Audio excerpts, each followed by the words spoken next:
재산은 아들한테 주시고 효도는 딸한테 바라시네요. 뭐? 병원에 와보지도 않는 아들 뭐가 예쁘다고 집까지 주세요? 아들이 그렇게 좋으시면 아들 옆으로 이사를 하시지. 왜 제 옆으로 오셔가지고 저만 못 살게 구세요? 뭐? 내가 언제 널 못 살게 굴었다는 거야? 이틀에 한 번씩 집에 가서 반찬 드리고 청소하고 무슨 약 사와라. 뭐가 먹고 싶다. 뭐가 고장났다. 경우한테 한 번이라도 그런 전화 해보신 적 있으세요? 아들이랑 딸이랑 같냐? 내가 너한테 더 의지하고 그런 거 몰라서 그래. 그러니까 의지를 왜 저한테 하시냐고요. 엄마가 사랑하는 아들한테 하시면 되잖아요. 오늘 이야기 속 주인공은 52세 정경숙 씨입니다. 그리고 그녀의 친정어머니에 관한 이야기이죠. 전 씨는 자신이 조금만 더 똑부러졌다면 진작에 친정엄마와의 연을 끊었을 거라고 생각했습니다. 다 스스로가 우유부단하고 어리석은 닭 같았습니다.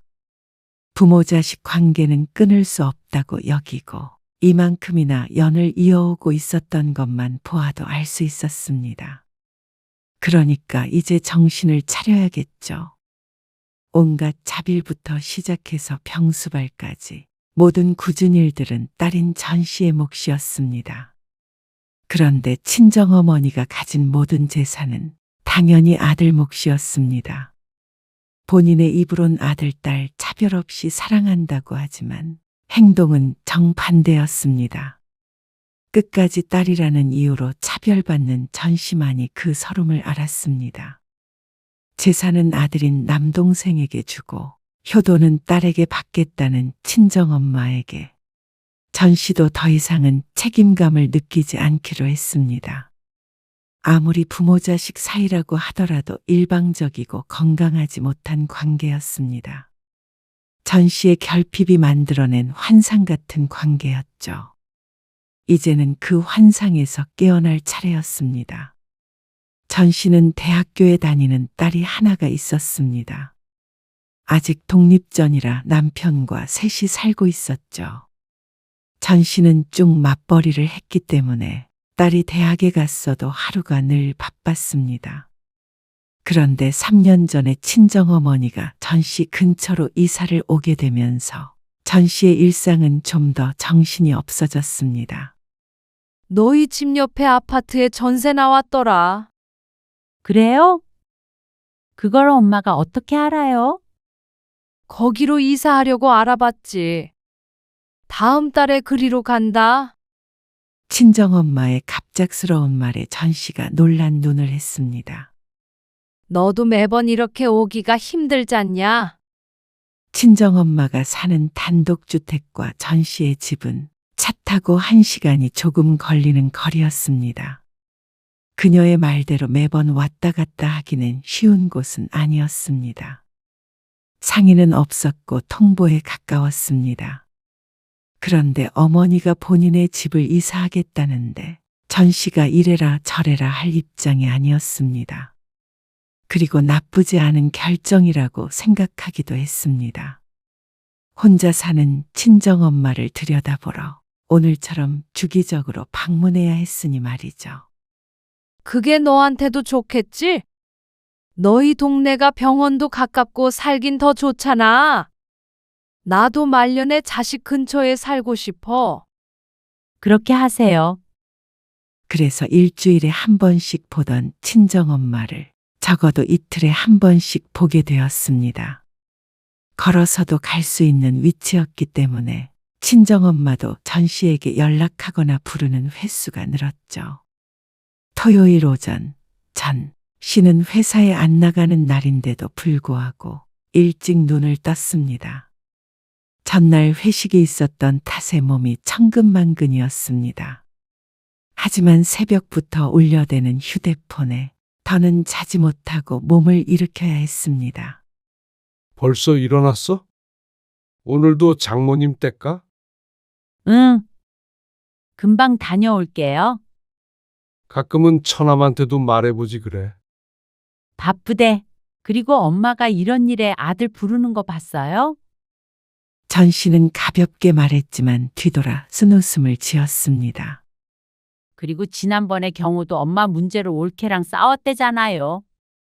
남편은 아무 말도 하지 않았지만 속으로는 혀를 차고 있을 것 같았습니다. 전 씨도 주말에는 좀 쉬고 싶기도 했습니다. 하지만 혼자서는 마트도 안 가려고 하는 친정엄마 때문에 어쩔 수가 없었습니다. 여태 아침밥도 못 먹고 기다리고 있어. 오고 있는 거야? 지금 장 봤어요. 바로 갈게요. 전 씨가 마트에서 계산을 하고 있는데 그 사이를 못 참고 어머니에게서 전화가 왔습니다. 그리고 집에 도착했을 때는 잔뜩 뿔이 난 상태였죠. 그러게 어젯밤에 오라니까 왜 이렇게 기다리게 해? 회식이었다니까요. 콩국수가 그렇게 드시고 싶으셨어요? 그저께부터 자꾸만 생각이 나니까 그렇지. 이 앞에 마트 가면 있는데 다녀오시지 그러셨어요. 딸 냅두고 힘들게 거기까지 가냐? 어머니의 말에 전 씨는 뒤를 돌며 한숨을 쉬었습니다. 얼른 한 그릇 만들어 봐. 아침부터 드시게요? 너도 한 그릇 먹고 가. 저는 금방 집에 가서 윤지 아빠랑 먹어야죠. 전 씨는 서둘러 콩국수를 만들었습니다. 그리고 어머니가 식사를 하는 동안 냉장고에 장봐온 것을 정리했습니다. 반찬은 안쪽에 있는 것부터 드시라니까요. 그거 버리지 말어. 먹을만 하니까. 달라요. 전 씨는 오래된 반찬들을 버리고 집에서 새로 가져온 반찬과 마트에서 산 식재료로 냉장고를 채웠습니다. 다음 주 병원 예약은 확인하셨어요? 아니, 깜빡했네. 수요일에 가야 해요? 근데 그날은 경우 불러야 할 것 같은데. 경호는 왜? 저 회사 이번에는 빼기 힘들어요. 경호가 얼마나 바쁜 줄 아냐? 엄마, 저도 바빠요. 시간 내서 가는 거죠. 아, 됐다. 가기 싫으면 말어. 나 혼자 가면 돼. 어머니는 딸이라고 하나 있는 게 엄마는 신경도 안 쓴다며 불평했습니다. 그 말에 억울하지 않을 수 없었습니다. 형제라고는 전 씨와 남동생 둘밖에 없는데 남동생은 늘 바쁘다는 핑계로 어머니 병원에 동행하는 걸 본 적이 없었습니다. 전 씨가 가까이 살게 되니 더 무관심해졌습니다. 당연히 누나가 알아서 할 거라고 생각하는 듯 했습니다. 그런데 이런 말을 들으면 억울할 수밖에 없죠. 귀한 주말 아침부터 이렇게 곁에 와 있는 사람이 누군지 생각은 안 하는 것 같았습니다. 하지만 따져봐야 전 씨만 손해였습니다. 그러면 남동생 흉본다면서 노발대발하니까 그러려니 생각하는 게 전 씨의 정신건강에 좋았습니다. 전 씨는 휴대폰을 꺼내서 달력에 병원 예약 날짜를 확인했습니다. 오전에 얼른 진료를 보고 오후에 출근해야 되나 싶었습니다. 수요일 오전에 제가 연차 내고 같이 갈게요. 됐다. 혼자 갈 수 있어. 말투만 보아도 토라진 게 티가 났습니다. 서로 떠넘기는 것처럼 보여서 그런 것 같았죠. 이런 어머니의 모습을 보면 늘 마음에 걸려 내가 하고 말지 하는 생각을 하게 됐습니다. 지난번에도 혼자 가신다고 하고 엉뚱한 시간에 가서 헛걸음하셨잖아요. 어머니는 대답하지 않았습니다. 전 씨는 식탁 옆에 있는 약 바구니를 확인했습니다. 혈압약, 당뇨약, 관절약. 제때 복용해야 할 약이 종류별로 깔끔하게 정리되어 있었습니다. 당연히도 전 씨가 만들어 놓은 것이었습니다. 약은 잘 드시고 계시죠? 어머니가 고개를 끄덕였습니다. 전 씨 부부는 주말 아침 식사는 하지 않고 아침 겸 점심을 11시쯤 먹었는데 시계를 보니 어느 정도 시간이 남았습니다. 전 씨는 청소를 시작했습니다. 혼자 사는데도 뭔가 정돈이 안 되고 어수선한 기분이 들었습니다. 집에 계시면서 운동한다고 생각하고 청소기도 돌리고 하세요. 소파에 앉아서 텔레비전만 보고 있는 친정엄마를 향해 전 씨가 잔소리 아닌 잔소리를 했습니다. 무릎 아파서 그게 쉬워? 너도 나이 들어봐라. 어머니는 딸이 벌써 50이 넘었다는 사실을 까먹은 듯 했습니다. 점심은 반찬 꺼내가지고 챙겨 드세요. 전 씨도 이제는 집에 돌아가야 했습니다. 남편이랑 식사를 해야 했으니 말이죠. 그런 전 씨를 어머니가 붙잡았습니다. 점심도 여기서 먹고 가. 윤지 아빠 밥 챙겨줘야죠. 김서방은 혼자 밥도 못 챙겨 먹는데냐? 때가 어느 땐데? 어머니는 혀를 찼습니다. 챙겨서 드셔요. 저 이만 가볼 테니까. 가면 수요일 날 오는 거야? 네. 병원 가야 되니까 수요일 아침에 올게요. 어머니는 말이 없었습니다. 왠지 그 침묵에서 주말 동안 자신을 혼자 둘 거냐고 따지는 듯한 느낌을 받았습니다. 착각일지는 몰라도 말이죠. 주말에 경호도 부르고 하세요. 온 지 오래됐잖아요. 경호 바쁘다니까 그러네. 회사원이 주말에 바쁜 일이 뭐 있다고 그래요. 그렇게 따지면 저도 바빠요. 그거랑 같냐?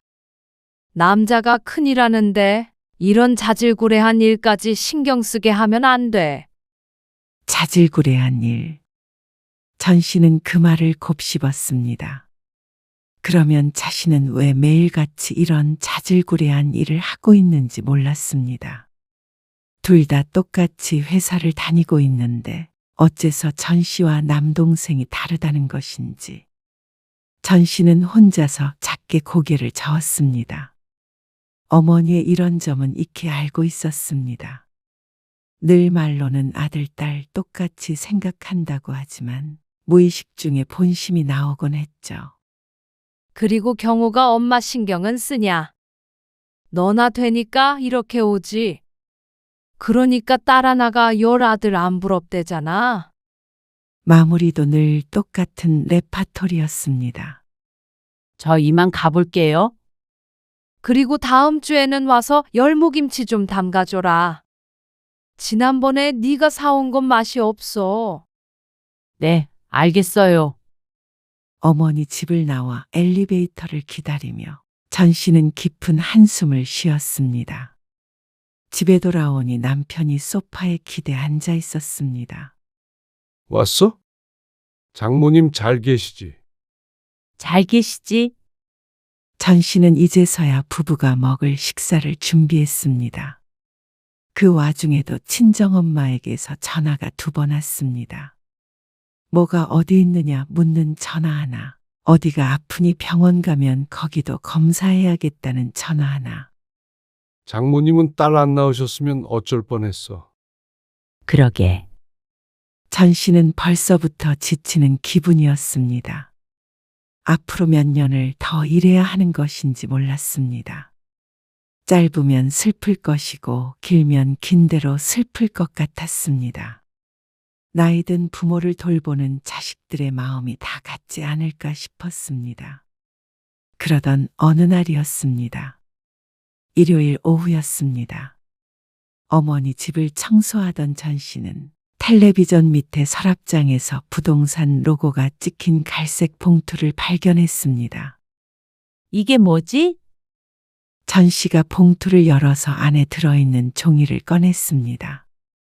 증여라는 글자를 읽고 밑으로 눈을 내렸는데 그 순간 어머니가 전 씨의 손에서 봉투를 낚아채 갔습니다. 너는 내가 왜 말도 없이 남의 걸 만져? 전 씨는 어처구니가 없어 대꾸조차 못했습니다. 언제부터 네 건 내 것을 나눴는지 몰랐습니다. 수시로 와서 청소를 해주는 전 씨가 안 만져본 물건이 없는데 말이죠. 그게 뭔데 그래요? 증여? 뭐라고 써 있던데. 아무것도 아니야. 너 신경 쓸 건 없다. 그러면서 어머니는 봉투를 안방으로 가지고 들어가 버렸습니다. 그러니까 어쩐지 더 수상했습니다. 뜬금없이 웬 증여계약서인가 싶었습니다. 누구에게 뭘 주려고 준비해 놓은 것인지 몰랐지만 전 씨가 몰라도 된다는 걸 보니까 받는 사람이 전 씨가 아님은 분명했습니다. 그렇다면 한 사람밖에 없었습니다. 전 씨가 그 뒤로도 한 번 더 물었지만 어머니는 자꾸만 대답을 얼버무렸습니다. 전 씨 입장에서는 신경 쓰일 수밖에 없었고 말이죠. 그날 이후에도 어머니의 태도엔 변함이 없었습니다. 별일 아닌 일로 하루에도 몇 번씩 전화를 걸었습니다. 리모컨이 안 눌린다. 수도가 약하다. 약을 먹었는지 헷갈린다. 전 씨는 회사에 있을 때도 운전을 할 때도 전화를 받았습니다. 남동생도 별다른 말이 없었고 어머니도 평소와 같아서 전 씨도 그 일을 잊어버렸습니다. 그리고 얼마 지나지 않은 어느 날 새벽이었습니다. 경수가. 아이고, 내가 화장실을 가다가 넘어졌걸랑. 근데 다시 이불 위에 눕긴 했는데, 아이고, 일어나질 못하겠다. 뭐라고요? 괜찮으신 거예요? 안 괜찮으니까 전화를 했지. 이거 아무래도 허리가 잘못된 것 같아. 잠깐만 기다리세요. 제가 갈게요. 전 씨는 서둘러 옷을 갈아입었습니다. 잠에서 깨서 앉아있던 남편이 차키를 챙겼습니다. 당신 더 자요. 내일 출근해야지. 허리 다치신 거 아니야? 당신 혼자 어떻게 부축을 해?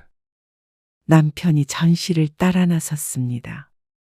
집에 도착해 보니 어머니가 이불 위에 누워 끙끙 앓고 있었습니다. 아이고, 조금만 움직여도 허리가 분질러진 것 같아. 일어나실 수 있겠어요? 못 일어난다니까 그러네. 병원에 가야죠. 남편이 어머니를 부축하려고 했지만 어머니는 그 손을 뿌리쳤습니다. 부축을 해도 일어나지 못하겠다는 말에 난감했습니다. 구급차를 부를 수밖에 없을 것 같았습니다. 결국 어머니는 구급차에 실려 응급실로 가게 되었습니다. 전 씨는 구급차에 함께 탔고 남편이 차를 타고 뒤쫓아왔죠. 다행히 응급실이 멀지 않아 다행이었습니다. 전 씨는 가면서 남동생에게 전화를 걸었습니다. 그러자 자다 깬 목소리로 남동생이 전화를 받았습니다. 이 시간에 무슨 일이야? 엄마가 화장실에서 넘어지셨는데 허리를 크게 다치신 것 같아. 지금 구급차 타고 응급실 가고 있거든. 혹시 올 수 있어? 어머니는 구급차 침대에 누워서도 나중내하며 알았습니다. 그러면서 아들한테 전화를 걸라고 성화였습니다. 그런데 정작 남동생은 전 씨에게 불만 가득한 목소리로 말했습니다. 아니, 내가 지금 거기까지 어떻게 가? 내일 출근도 해야 하는데 넘어지신 거 가지고 이 시간에 전화를 해. 엄마가 자꾸 찾아서 그렇지. 일단 병원에 가서 검사해보고 아침에 전화하죠. 전화는 그렇게 끊겼습니다. 이 시간에 전화하니 짜증나는 건 알겠지만 그래도 어머니가 괜찮은지 한번 묻지도 않는 남동생이 어이가 없었습니다. 그리고 그렇게 아들을 찾더니 매정하게 전화를 끄는 아들에게 불평 한마디 안 하는 친정엄마도 기가 찼습니다. 만약 전 씨가 그랬다면 딸이라고는 하나 있는 게 엄마한테 신경도 안 쓴다 하면서 난리가 났을 것 같았습니다. 역시나 어머니에게 세상에서 가장 쉬운 사람은 딸인 것 같았습니다. 알면서도 매번 혼자서만 질질 끌려다니는 스스로가 한심하면서도 한편으로는 자신이 아니면 이 새벽에 어머니 혼자 구급차에 실려갔을 거라고 생각하면 마음이 아팠습니다. 어머니는 며칠 입원을 하게 되었습니다. 남편은 병원에 1시간 머무르다가 출근 때문에 집에 돌아갔고 전 씨는 어머니 곁을 지켰습니다. 회사는 하루 쉬게 되었습니다. 이러다가 회사에서 잘리는 것 아닌가 싶어서 한숨이 나왔습니다. 집에 들러서 짐 챙겨올게요. 역시 딸이 좋아요. 병실 옆 침대에 있던 어느 환자가 전 씨와 어머니를 보더니 말을 걸었습니다. 그럼요. 나이 들면 딸이 최고예요. 딸 옆에 딱 붙어 있어야지. 아이고, 나는 아들만 둘이라. 잘 오지도 않아요. 아들이 다 그렇죠. 살갑지가 않잖아요. 말은 그렇게 했지만 어머니는 아들이 오기를 눈이 빠지게 기다렸습니다. 퇴근 후에는 올 것이라고 생각했지만 아들은 주말에 한번 들르겠다고 했습니다. 그러면 어머니는 역시나 아들은 바쁜가 보다 하고 얌전히 수긍했죠. 엄마, 저 내일은 늦게 와요. 낮에 회사에 가봐야 해서. 내일 토요일이잖아. 너 못 오면 나는 어떡해? 이제 걸어 다닐만 하시잖아요. 불편해. 김서방은 뭐 하는데? 바빠? 김서방이요? 차라리 경호를 부르세요. 어머니는 전 씨가 안 되면 사위라도 부르라는 식이었습니다. 아들이 버젓이 있는데 굳은 일은 딸 혹은 남의 아들에게 시키고 싶은 모양이었습니다. 하지만 전 씨는 남편에게까지 어머니의 병수발을 시킬 마음이 없었습니다. 친정엄마 돌본다고 집에 소홀할 수밖에 없는 것 때문에 늘 미안한 감정이 있었습니다. 그런데 어머니는 전 씨 모르게 남편에게 연락을 한 것 같았습니다. 여보, 어디에요? 회사에 갔다가 일을 마치고 집에 돌아왔는데 남편이 보이지 않았습니다. 그런데 전화를 받은 남편의 뜻밖의 대답을 했습니다. 나 장모님 병원에 와 있어. 뭐? 당신이 왜요? 장모님이 뭐 좀 사다 달라고 하셔서. 전 씨는 이 말을 짚었습니다. 기어이 사위를 부려먹고자 하는 모양이었습니다. 전 씨는 서둘러 병원으로 향했습니다. 가면서 남동생과 통화를 했는데 언쟁이 오갔습니다. 누나가 가까이 사니까 더 신경 쓰는 게 맞지. 아무리 그래도 엄마 입원했는데 오늘도 안 와봐? 바빴다니까 그러네. 토요일에 뭐가 바쁜데? 그리고 지방 사는 것도 아니고 30분이면 오는데 그게 변명이 되니? 내일 가려고 했어. 근데 어차피 다음 주면 퇴원하시는 거 아니야? 아, 매영이 나 대신 가서 엄마 보축도 해주고 그러면 되겠네. 그걸 말이라고 해? 너는 엄마가 옳게 불러서 뒷바라지 시키면 좋겠니? 다행히 남편이 많은 부분을 이해해줬지만 만약 어머니가 이런 식으로 남편을 부려먹으려고 한다면 전 씨도 참을 수 없었습니다. 그런데 병원에 도착하자 천하태평하게 침대에 기대어 쉬고 있는 어머니와 그 옆에서 서랍을 정리하고 있는 남편이 보였습니다. 아니, 엄마, 내가 오후에 온다고 했잖아요.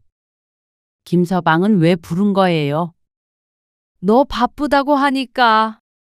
김서방이 오늘 바쁜 일 없다고 하길래 부른 거야. 바쁘면 나도 안 불렀지. 전 씨는 이 말을 짚었습니다. 여보, 얼른 가봐요. 내가 있을게. 이따가 윤지 오면 같이 저녁 먹고 냉장고에 찌개 있어. 그러자 남편이 전 씨의 어깨를 한번 두드린 다음에 어머니에게 인사를 하고 병실을 나갔습니다.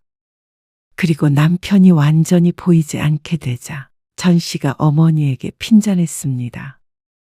엄마, 내가 김서방 말고 경호 부르라고 했잖아요. 아들 냅두고 도대체 왜 사위한테 전화를 한 거예요? 가까이 사는 사위 도움 좀 받는 게 어때서? 전 씨는 한마디 더 하려고 입을 뗐다가 다시 다물고 말았습니다. 병원에 입원한 엄마에게 싫은 소리를 하고 싶지 않았습니다. 어쩌면 찾아오지도 않는 아들 대신 사위를 찾는 어머니가 딱하기도 했고 말이죠. 잠시 뒤 어머니가 전 씨에게 말했습니다. 퇴원해도 혼자서 지내는 건 힘들 것 같으니까 너희 집에서 한 보름 있어야 될 것 같아. 저희 집에요? 어머니는 퇴원 후에 전 씨의 집으로 오겠다고 했습니다.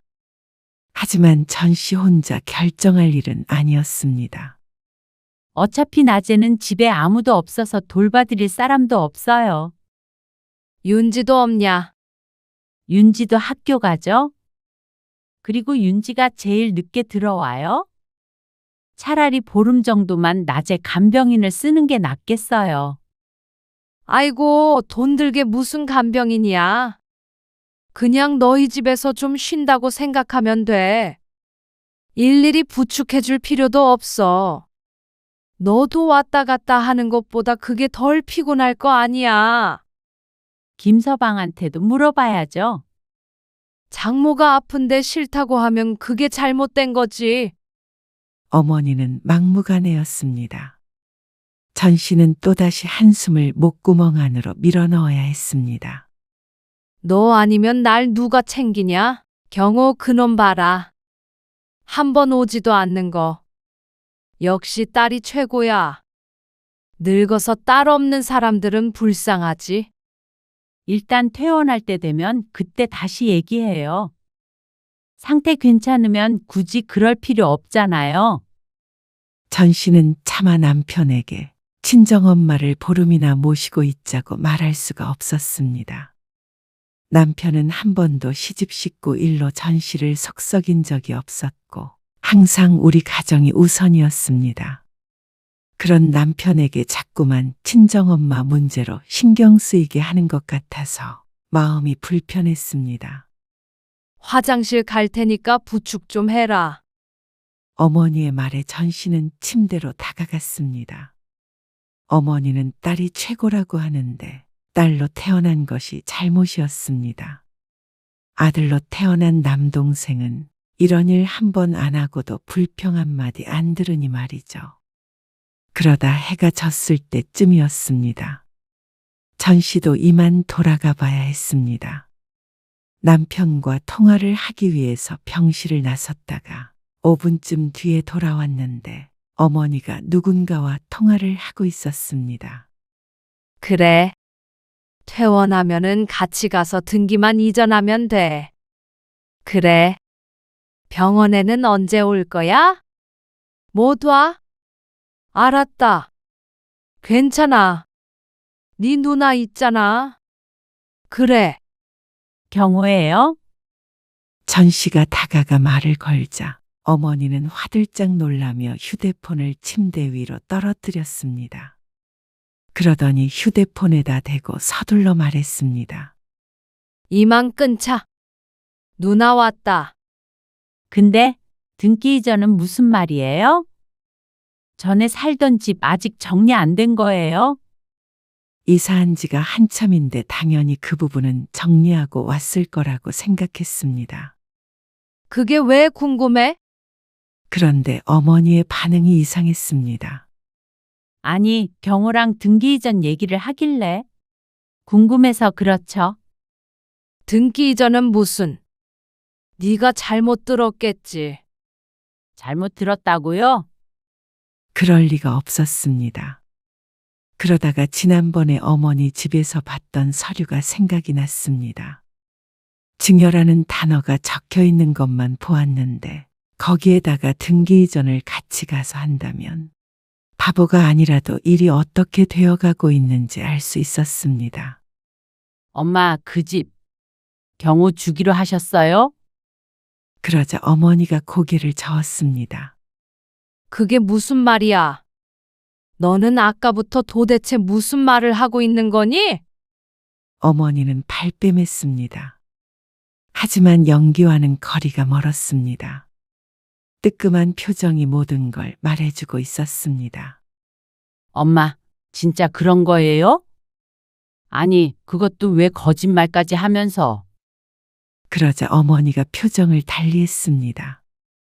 그래도 아들내미 집 한 채는 해줘야 하지 않겠냐? 엄마, 너무 서운하게 생각하지 말어라. 서운하게 하지 말라고요? 그래. 어떻게 서운할 행동을 해놓고 일방적으로 서운해하지 말라고 말할 수가 있는지 몰랐습니다. 전 씨는 어처구니가 없었습니다. 재산은 아들한테 주시고 효도는 딸한테 바라시네요. 뭐? 병원에 와보지도 않는 아들 뭐가 예쁘다고 집까지 주세요? 아무리 아들이라도 그러고 싶은가 싶었습니다.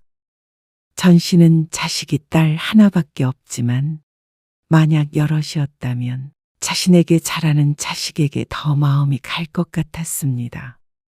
그런데 친정엄마에게는 그런 것들은 전부 상관이 없는 것 같았습니다.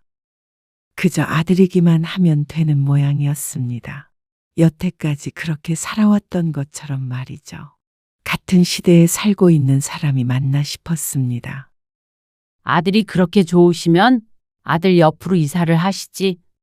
왜 제 옆으로 오셔가지고 저만 못 살게 구세요? 뭐? 내가 언제 널 못 살게 굴었다는 거야? 이틀에 한 번씩 집에 가서 반찬 드리고 청소하고 무슨 약 사와라. 뭐가 먹고 싶다. 뭐가 고장났다. 경우한테 한 번이라도 그런 전화 해보신 적 있으세요? 아들이랑 딸이랑 같냐? 내가 너한테 더 의지하고 그런 거 몰라서 그래? 그러니까 의지를 왜 저한테 하시냐고요.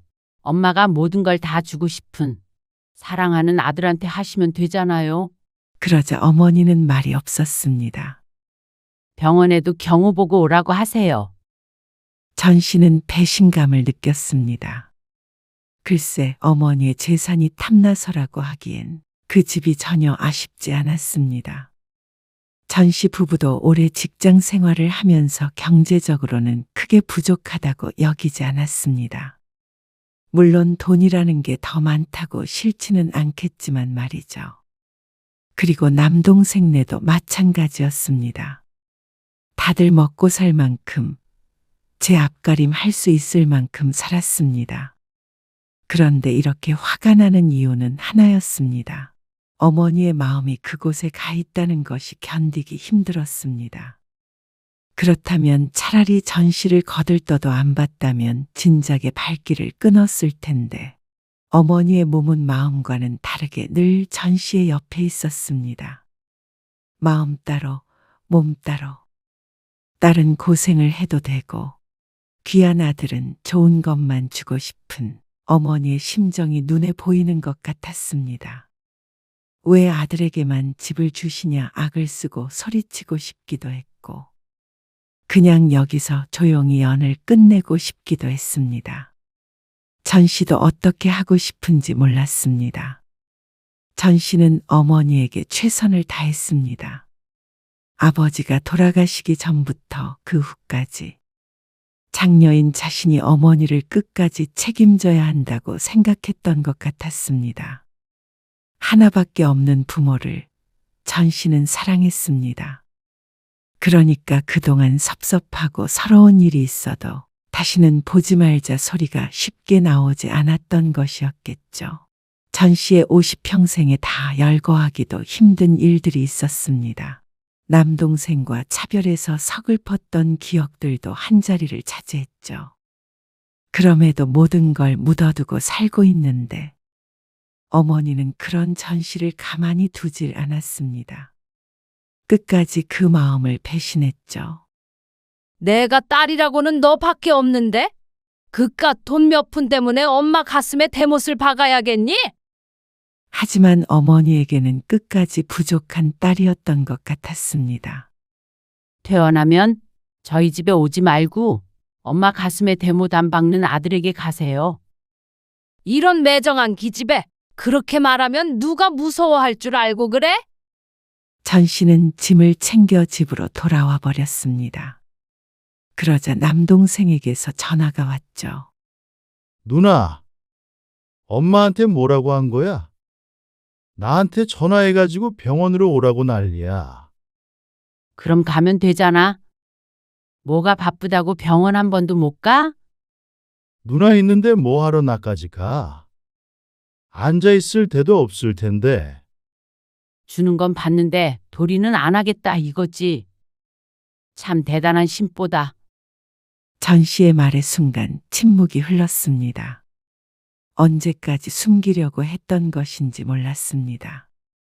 부모와 자식 둘 사이의 바보는 전 씨뿐인 듯 했습니다. 누나, 그게 말이야. 엄마 알잖아. 옛날 노인네. 그래서 엄마한테 받을 그 집 나랑 반 나눌 거야? 그러자 또다시 말이 없었습니다. 손뼉도 마주쳐야 소리가 나는 법인데 사람을 끝까지 모자란 사람을 만들었습니다. 엄마 퇴원 후에 보름간 우리 집에서 요양한다고 하셨었는데 아마 너희 집으로 가야 될 것 같다. 엄마 잘 모셔. 전 씨는 전화를 끊었습니다. 허탈한 기분이었습니다. 차라리 어머니가 그 집에서 계속 살다가 돌아가시면서 아들에게 남기겠다고 한 것이었으면 이토록 서운하지도 않을 것 같았습니다. 전 씨 몰래 증여해 준 뒤에도 여전히 딸인 전 씨에게만 의지하려고 했던 어머니 때문에 더욱 가슴이 쓰라렸습니다. 어머니에게 말했던 것처럼 재산은 아들에게 주고 효도는 딸에게 바라는 건 왜 그런지 몰랐습니다. 차라리 그 재산을 쥐고서 아들에게 나 돌봐주면 이것 주겠다 했다면 말이 더 될 것 같았습니다. 그런데 아들 고생시키기는 싫고 공짜로 부릴 수 있는 몸종 같은 딸이 더 편했던 것이었을까요? 며느리 눈치는 보여도 사위 눈치는 안 보이고 바보같이 말 잘 듣는 딸 평생 부려먹으면서 살다가 마지막 눈 감는 순간에 배신당한 딸의 표정을 보고 싶었던 것인지도 몰랐습니다. 어머니는 전 씨에게 전화하지 않았습니다. 오랜만에 전 씨의 휴대폰이 잠잠했죠. 전 씨도 어머니에게 연락하지 않았고 그렇게 며칠이 지났습니다. 어머니가 퇴원할 때도 지났는데 아마 남동생이 가서 알아서 했을 거라고 생각이 됐습니다. 당신 괜찮겠어? 마음 불편하잖아. 그동안 할 만큼 했잖아. 그래. 그렇게 생각해. 당신 열심히 했어. 이제 처남한테 장모님 맡긴다고 생각해. 남편의 말에 다소 위로는 되었지만 그렇다고 상처가 치유되는 건 아니었습니다. 그런데 또다시 며칠이 흘렀을 때 남동생에게서 전화가 왔습니다. 누나, 전 씨는 대답하지 않았습니다. 그런데 남동생은 뭐에 화가 난 것인지 전 씨에게 따지고 들었습니다. 엄마 좀 모시고 가. 내가 왜? 내가 왜? 너무한 거 아니야? 누나는 엄마 자식 아니야? 그러면서 하소연을 했습니다.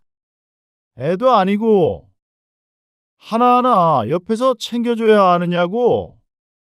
우리도 생활이 있는데 어떻게 엄마만 챙겨? 아니, 우리 집 근처로 이사까지 오시겠다고 하는데 어떡하냐고. 어떡하긴 뭘 어떡해. 가까이 사는 자식이 챙겨야지. 언젠가 동생이 전 씨에게 했던 말이었죠. 나는 몰라. 이러다가 이혼당하게 생겼어. 일단 엄마는 엄마 집에다가 모셔놓을 테니까 누나가 좀 들여다봐. 그 정도 받았으면 도리는 해야 하는 거 아니야? 내가 받겠다고 했냐고. 엄마가 준 거지. 받는 사람이 있으니까 준 사람도 있겠지. 누나, 정말 이럴 거야? 남들 보면 다들 딸이 부모 챙겨. 그 딸들은 차별을 안 받았나 보지. 절반 주면 돼. 그러면 누나가 엄마 챙길 거야. 어처구니 없는 말이었습니다. 동생이 전 씨를 어떻게 생각하고 있는지 알 것 같았습니다. 친정엄마도 무시하는 딸을 남동생이라고 존중할까 싶었습니다. 아니, 그 집 내 명의로 돌리면 뭐? 그게 말이 돼? 전 씨도 동생이 그러지 않을 거라는 걸 알았습니다. 그럴 거였으면 진작에 나눴을 것이었습니다. 사람의 욕심이라는 것이 그랬습니다. 아니, 그런 집 없어도 돼. 나는 그거 안 받고 엄마 부양 그만하련다. 너는 그래도 보수는 받았지 않냐? 만약 엄마가 일찍 돌아가시면 유류분 청구할 테니까 오래오래 사시게 건강하게 잘 모셔. 누나, 사람이 왜 이렇게 냉정해? 천하의 불효녀라 그런다. 그러니까 네가 효자 노릇해. 전 씨는 생전 처음으로 이렇게 차갑게 얘기해 본 것 같았습니다. 전 씨는 더는 동생의 목소리를 듣지 않고 전화를 끊어버렸습니다. 한동안은 정신을 못 차렸습니다. 멍하니 있을 때도 있었고, 갑자기 부하가 치밀어 올라서 화병이 날 것 같을 때도 있었습니다. 당장에 엄마를 쫓아가 따지고 싶기도 했죠.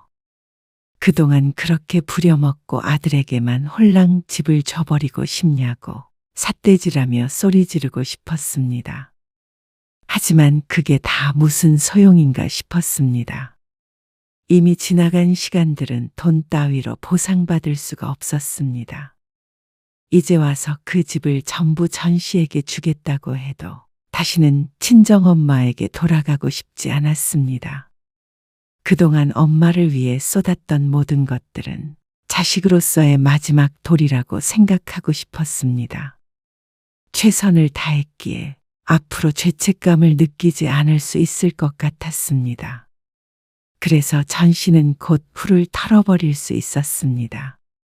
아마 그 정도 재산을 받았으면 동생도 옳게도 어머니에게 책임감을 느끼게 됐을 것이었습니다. 그러면 이제는 바톤을 넘겨주었다고 생각하고 전 씨는 전 씨의 삶을 살면 그만이었습니다. 여보, 주말에 윤지가 같이 놀러 가자는데. 정말? 좋지? 그리고 금요일 저녁에 밖에서 외식하자. 좋아. 그리고 전 씨는 모든 의무에서 해방되었습니다. 그러다 보니 전보다 많은 시간이 생겼습니다. 마음의 여유도 시간만큼 비례해서 생겼습니다. 늘 쫓기는 기분으로 살아왔었습니다.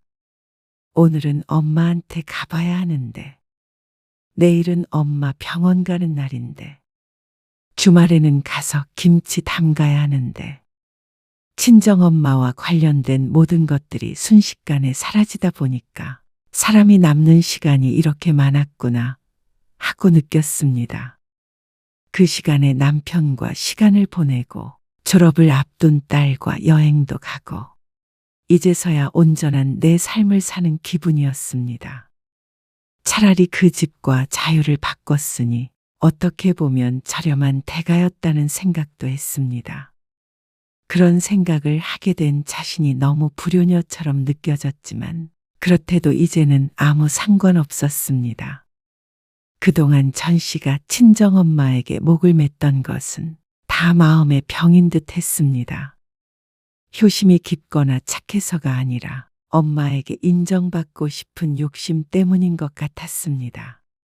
말은 딸이 최고라고 하며 정작 아들만을 위했던 친정엄마에게 나는 이렇게 당신을 생각하니 나도 좀 사랑해 주세요 하고 온몸으로 말하고 있었던 것이었죠.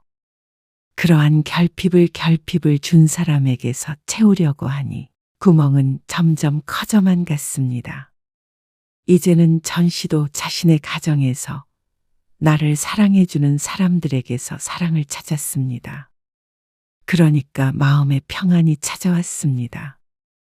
그런데 그런 생각을 하는 건 전 씨뿐인 듯 했습니다. 어느 날 울리는 초인종에 전 씨는 문을 열었습니다. 그리고 문 밖에는 어머니가 서 있었죠. 엄마, 왜 이렇게 문을 늦게 열어? 어머니가 전씨를 옆으로 밀치더니 안으로 들어갔습니다. 여긴 왜 찾아오셨어요? 내가 내 딸 집 오는데 못 올 곳 왔니? 할 말이 있어서 왔다. 저는 할 말 없어요. 그런데 어머니는 억울한 게 많아 보였습니다. 경호 그놈 자식이 말이야. 그 집에 있다고 얼마나 눈치 줬는지 아냐? 어? 희준이 엄마도 말이야. 내가 지들 결혼할 때 해준 게 얼만데. 그걸 왜 저한테 말하세요? 내가 누누이 말했잖아. 나한테는 너밖에 없다고. 그 무심한 놈이 뭘 알아? 그놈이 나중에 나 더 늙으면 쳐다나 보겠니? 그래서 내가 생각을 고쳐먹었다.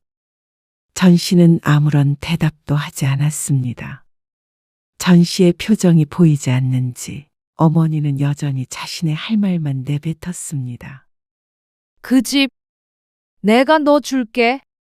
순간 허하며 헛웃음이 새어나왔습니다. 그게 용건인가 싶었습니다. 그러면 자신은 고맙다고 해야 하는 것인지 어처구니가 없었죠. 아직 내가 등기 이전을 안 해줬거든. 네 앞으로 해줄게. 그러니까 앞으로도 지금처럼 네가 엄마 챙겨줘라. 내가 경호 그놈 믿었다가는 발등 찍히지. 만약에 제가 아무것도 몰랐다면 그 집은 당연히 경호한테 주셨겠죠? 그건 내가 생각이 짧았다. 네가 이렇게 서운해할 줄은 몰랐지. 그걸 어떻게 몰라요? 어떻게 엄마는 끝까지 이렇게 찾아와서 딸 가슴에 대못을 박으세요? 지금 가슴에 대못을 박고 있는 거는 너 아니니? 엄마가 꼭 이렇게 찾아와서 애원을 해야 해? 너희 누가 그렇게 키웠어? 그러면 부모가 나이 들면 당연히 자식이 챙겨야지. 어떻게 둘 다 이래? 피도 눈물도 없는 것들. 저는 그 집 필요 없어요. 집 두 채를 준다고 해도 싫어요. 경호가 싫다고 하면 그 집으로 엄마 노후자금 하면서 편히 사세요. 뭐? 돈으로 자식 마음을 살 수 있을 거라고 생각하셨어요? 그러면 잘못 생각하셨어요. 저는 더 이상 할 말 없어요. 너 나 죽으면 있을 때 잘할 걸 후회하지 말어라. 이만 나가주세요. 저 좀 쉬어야 해요. 내일 출근해야 해서. 가면 다신 안 온다. 집도 이사가 버릴 거야. 살펴가세요. 전씨는 끝내 어머니를 외면하고 현관문을 닫았습니다. 이것이 마지막이라고 하더라도 현재로서는 어쩔 수 없다고 생각했습니다. 씁쓸했지만 함께하는 삶이 더 힘들 것 같았습니다. 그 뒤로 어머니는 전씨에게 연락하지도 찾아오지도 않았습니다. 전씨는 가끔씩 남동생의 메시지를 통해서 어머니 소식을 들었습니다. 그래도 아들이라 그런지 서운하게 했어도 어머니가 연락은 해오는 듯 했죠. 어머니는 남동생 근처로 방을 새로 구해서 이사했습니다. 그리고 그 집은 결국 팔아서 쥐고 있는 것 같았습니다. 아들은 그 때문에 마지못해 곁에 두는 것일 테죠. 하지만 그걸 끝까지 쥐고 있든 남동생에게 주든 전씨는 상관없었습니다. 그 집 한 채가 어머니와의 연을 끊도록 만들었지만 전씨에게는 이미 떠난 어머니의 사랑일 뿐이었습니다. 어머니가 불행하길 바라지 않았고 남동생 보살핌을 받으며 잘 사셨으면 했습니다. 그래서 전씨를 찾는 일이 더 이상 없길 바랐습니다. 그래야 전씨도 내내 평안할 테니 말이죠.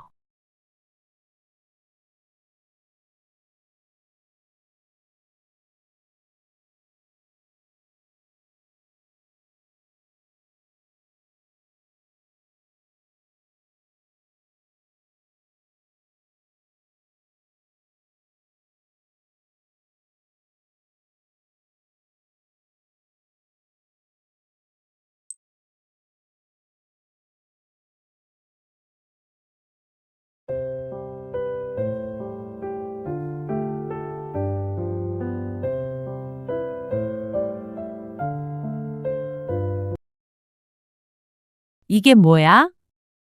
내일 같이 제출하러 가자. 이거 어디서 났어? 당신 차. 거기 나도 도장 찍어놨어. 그러니까 제출만 하면 되겠네. 여보, 이거는 내가 버리려다가 깜빡한 거야. 그래서 차에다 놓고 가지고 다녔어?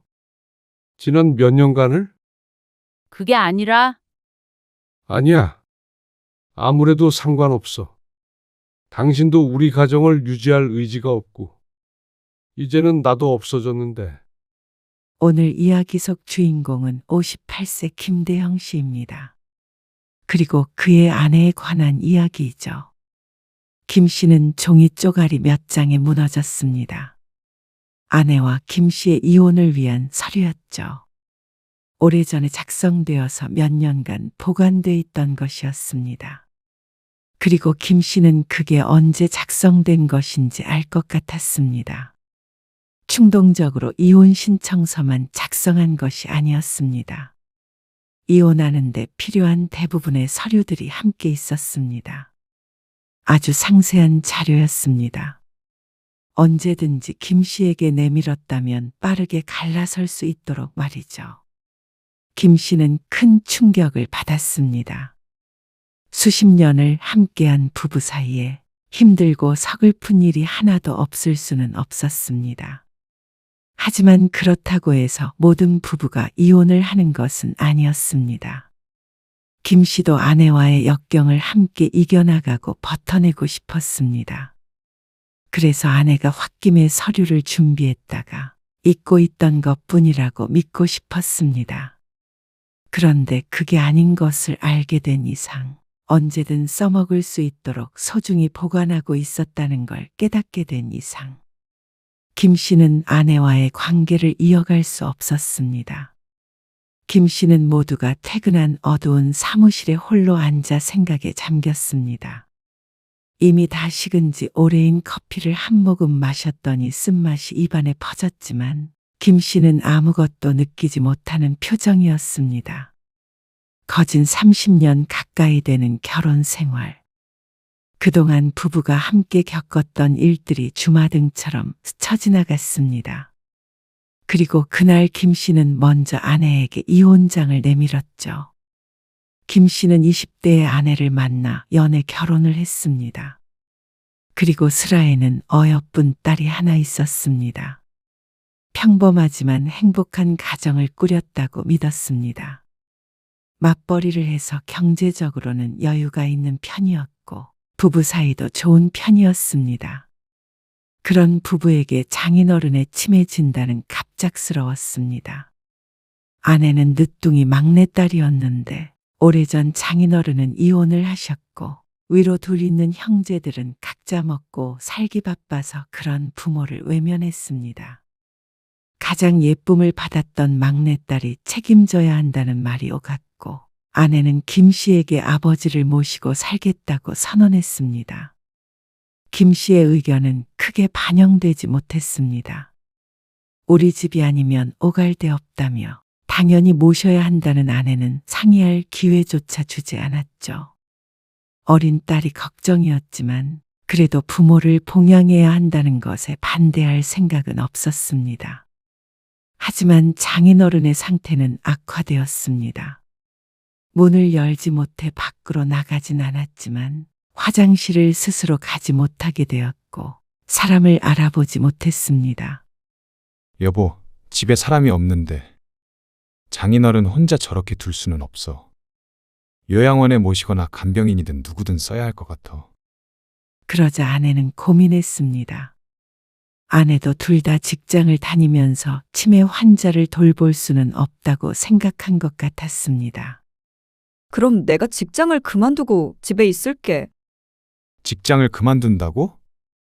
어차피 간병인을 써도 돈이 들 거고. 그럴 바에는 일을 안 하고 내가 하는 게 나아. 돈이 들더라도 우리는 우리 삶을 살아야지. 당신 부모님이라도 그렇게 말했을 거야? 아내의 말에 반박할 여지도 없었습니다. 겪어보질 않았으니 우리 부모님에게도 그렇게 할 거란 말도 할 수 없었고 말이죠. 결국 회사를 그만두는 문제도 아내의 뜻대로 됐습니다. 하지만 시간이 많다고 치매 환자를 수월하게 돌볼 수 있다는 말은 아니었습니다. 여보, 거기서 뭐 하고 있어? 몰라. 장인어른은? 방에 계시겠지. 진짜 죽고 싶다. 왜 그러는데 그래? 퇴근해서 집에 온 김 씨가 소파에 힘없이 누워있는 아내와 몇 마디 나누고 작은 방 문을 열어보았습니다. 밥상이 널브러져 난장판이 된 방 안에 장인어른이 앉아서 텔레비전을 응시하고 있었습니다. 김 씨는 한숨을 쉬며 하나하나 정리했습니다. 여보, 밥은 먹었어? 금방 영지 오잖아. 애 밥은 먹여야지. 몰라. 아무것도 하기가 싫어. 하루 종일 아버지랑 씨름하는 아내는 가벼운 우울증도 앓았고 힘들어했습니다. 그러니까 어렸던 딸한테도 영향이 갔습니다. 엄마의 보살핌을 제대로 받지 못했고 할아버지를 두려워했죠. 결국 김 씨가 회사에 휴가를 내고 장인어른을 돌봤습니다. 아내는 그동안 여행도 다니고 심신을 회복했습니다.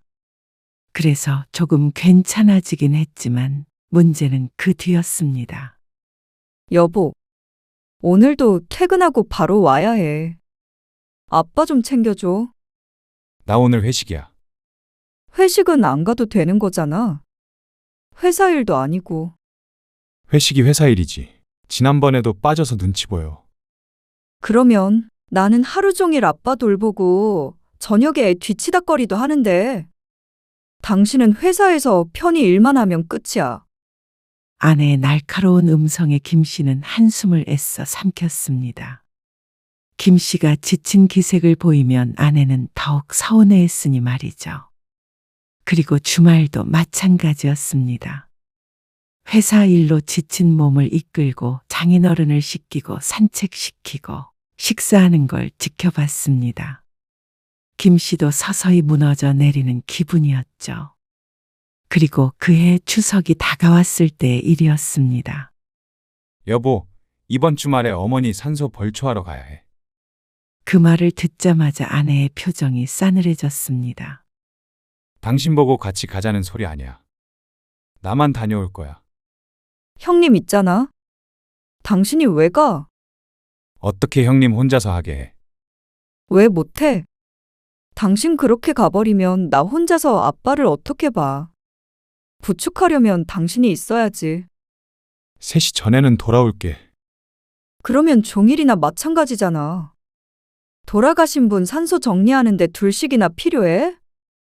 그럼 안 해? 살아계신 우리 아버지 좀 더 챙겨주란 말이야. 김 씨는 아내의 말에 울컥했습니다. 당신이 돌보기로 했잖아. 직장도 그만두고 하기로 했으면 당신이 좀 알아서 해. 퇴근하고서도 쉬지도 못하게 하고 주말에도 이렇게 꼼짝도 못하게 하는 게 어디 있어? 뭐? 당신 너무한 거 아니야? 당신이랑 나랑은 부부 아니야? 그날 장인어른 때문에 처음으로 부부싸움을 하게 되었습니다. 서로에게 쌓인 감정이 폭발했고 상처 주는 말들이 오갔습니다. 그날 이후 김 씨는 장인어른을 돌보는 일에서 손을 떼게 되었습니다. 힘쓰는 일이 꼭 필요하지 않은 이상은 아내에게 모든 걸 맡겼습니다. 그 시간에 김 씨는 딸에게 더 신경 쓰기로 했습니다. 가정이 불안하니 딸도 정서적으로 의지할 사람이 필요했습니다. 한 달도 채 되지 않아 아내는 백기를 들었습니다. 장인어른은 결국 요양원으로 모셔지게 되었습니다. 그리고 아내는 그걸 김 씨의 탓이라고 생각했습니다. 언니 오빠가 나를 얼마나 비난하는 줄 알아? 그러면 본인들이 좀 책임져 보라고 하지. 언니 오빠는 언니 오빠고 내가 가장 실망한 사람은 당신이야. 이혼하고 싶어. 뭐? 요양원 입소 수속도 김 씨가 함께 가서 했습니다.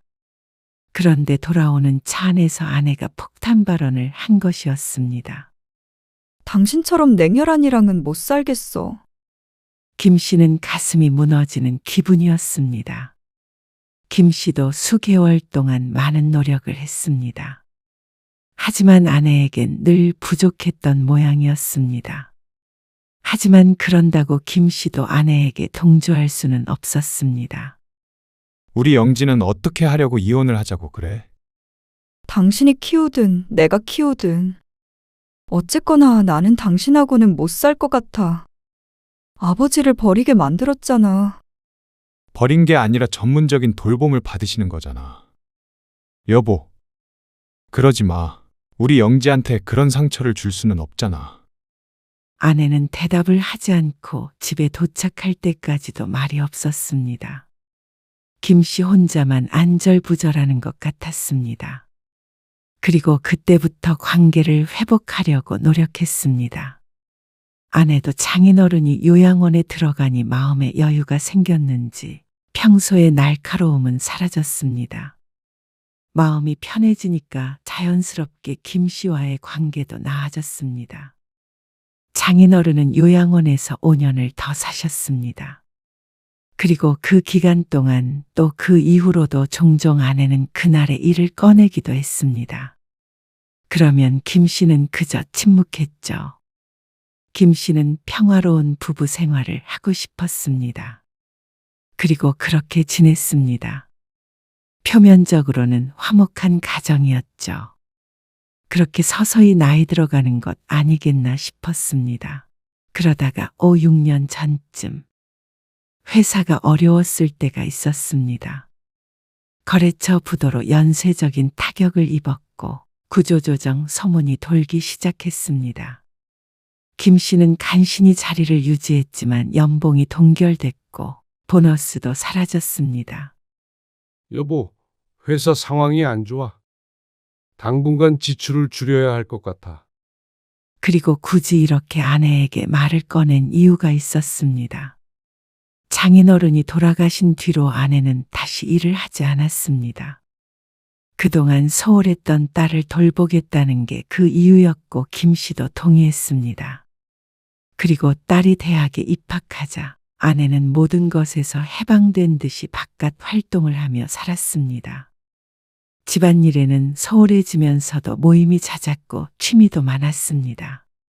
오죽했으면 사회생활하는 김 씨보다도 만나는 사람이 많았습니다.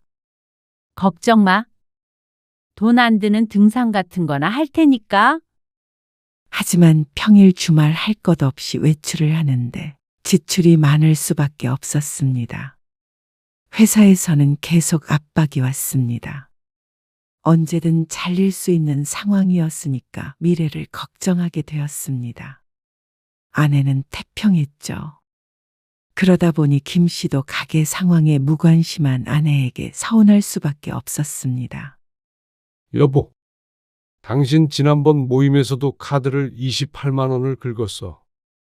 돌아가면서 사는 거라 그런 거야. 좀 맡겨 써야 하지 않겠어? 이러다가 나중에 적자가 나면 어떡하려고 그래. 정말 내가 이 나이에 돈 때문에 나가서 카드 긁는 것도 벌벌 떨어야 해. 나 직장은 안 다녔지만 당신 돈 버는 만큼 당신 내조했고 우리 영지 좋은 대학도 갈 수 있게 뒷바라지 했어. 알지? 아는데 상황이 그렇잖아. 돈 버는 건 당신이 책임져야 할 일이잖아. 아내의 말에 김 씨는 할 말을 잃었습니다. 어떻게 네 책임 내 책임이 있는 건지 몰랐습니다. 김 씨는 아내와 운명 공동체라고 생각하며 살았습니다. 그렇다면 서로가 서로에게 책임이 있는 게 아닌가 했는데 아내는 그게 아닌 것 같았죠. 그러는 당신은 앞으로 뭘 할 건데? 뭐라고? 영지도 대학 갔고 앞으로 10년, 20년 난 더 일하겠지만 그땐 당신은 뭘 하려고 그래? 내조하지. 모임 가고 취미 생활하는 게 내조야? 아침은 차려줘. 김 씨도 아내를 그렇게 몰아붙이고 싶지 않았습니다. 하지만 아내가 찌르는 비수에 김 씨도 마찬가지로 비수를 꺼내들게 되었습니다. 그러자 아내는 충격을 받은 표정이었습니다. 그러더니 홧김에 한 말인지 뭔지 갑자기 내일부터 직장을 구하겠다고 했습니다. 이러니까 전업주부들이 서럽다는 거야.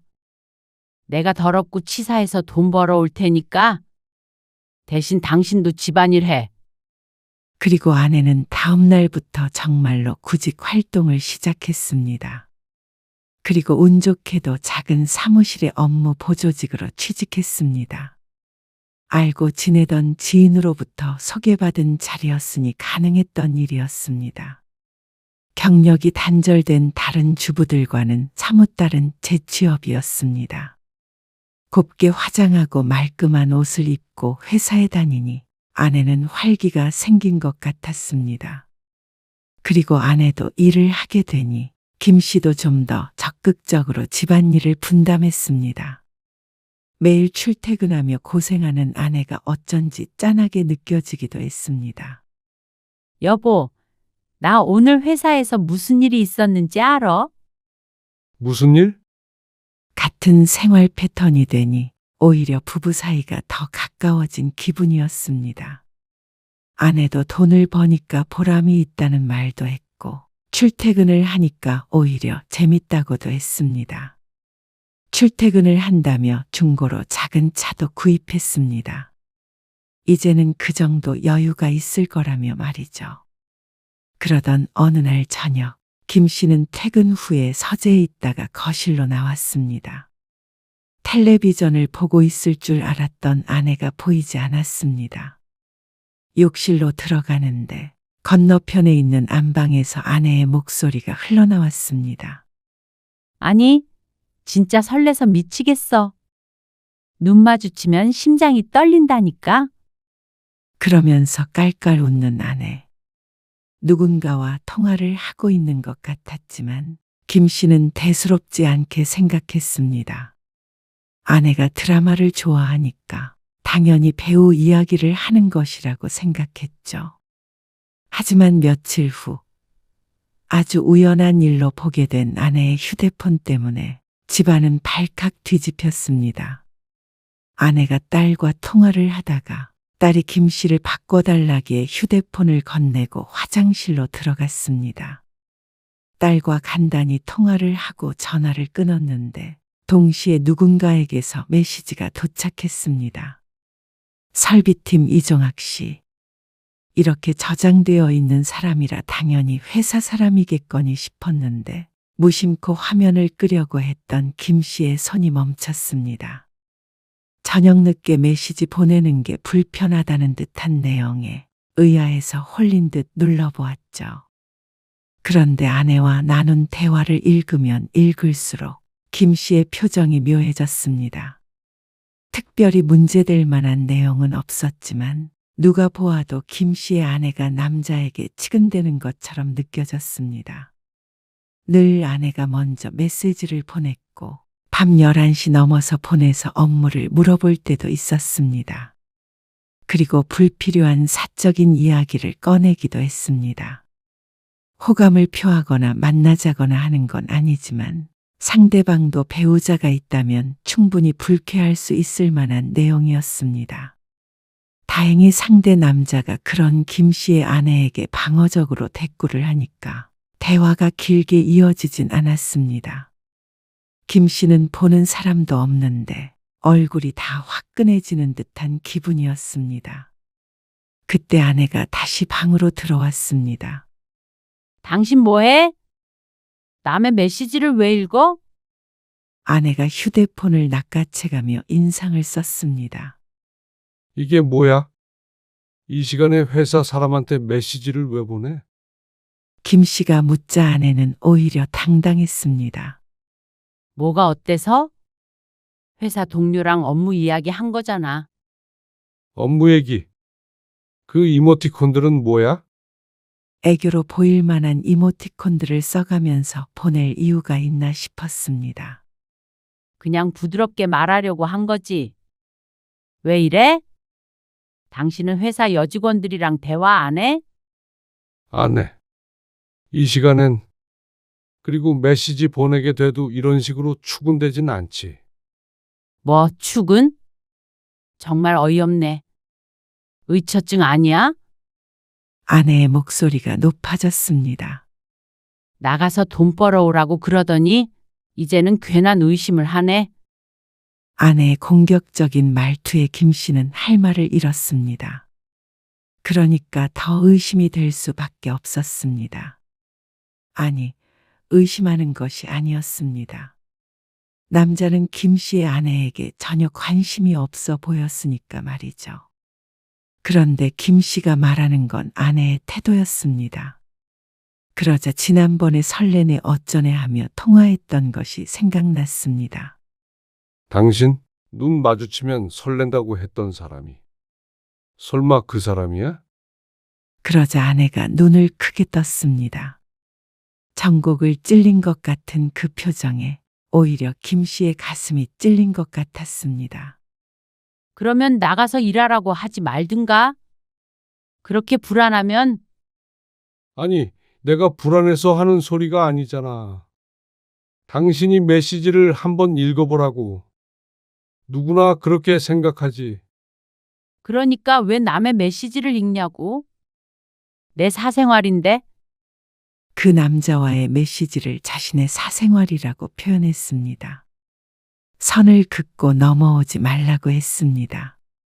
그 선 안엔 아내와 남자가 있는 듯 했고 선 밖에 김 씨가 서 있는 듯한 기분이었습니다. 아내의 남편은 김 씨인데 말이죠.